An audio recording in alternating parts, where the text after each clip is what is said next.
Hey everybody, it's April and that means it's National Poetry Month, and I decided I was going to read some of my poetry to you. Joseph Campbell once said that poets are the shamans of our time period. If that's true, I hope these words are truly magical and help heal people. I've decided to start with my poems from 9/11. I remember I stood in a tall building watching as another crumbled to ash. How do we measure the time of that day?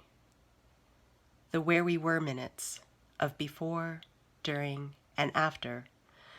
The plane hit the tower, the alarm screamed, the second tower, more planes missing, the Pentagon hit. I remember each breath a question.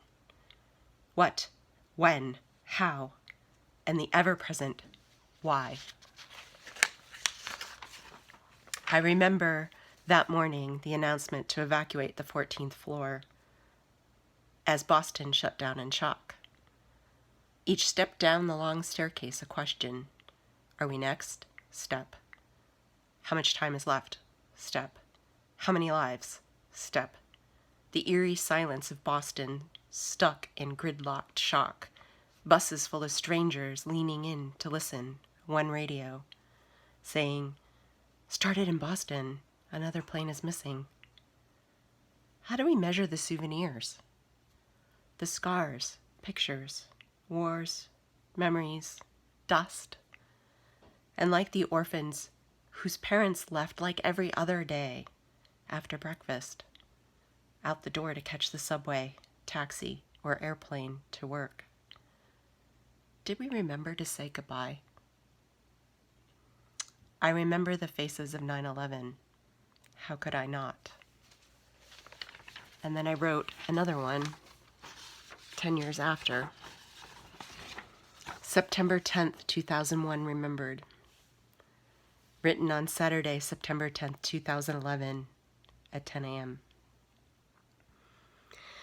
10 years ago today, the world was much simpler, smaller, as we, wrapped in our secure bubbles of blissful sleep, kept on keeping on, dropping our children at daycare, picking up our dry cleaning, relaxed, as we jumped on the subway or walked through gates onto a plane.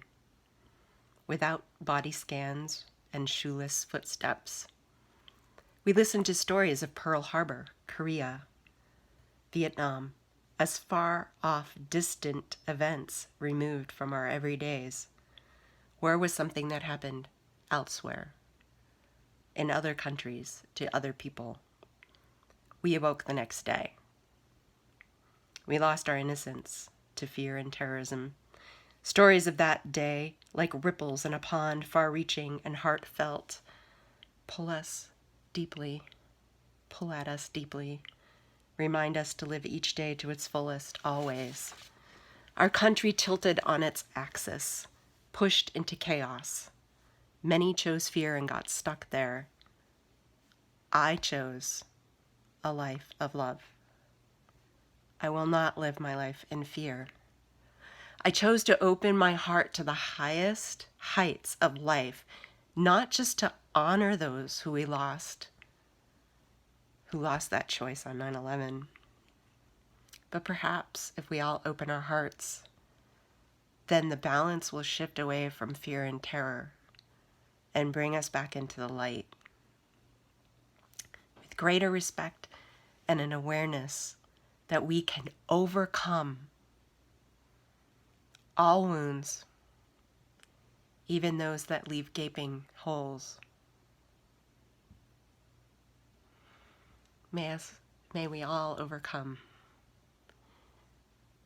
I read those two poems because we are now tilting on our axis again. And it's my firm belief that we are going to get through this. Thank you.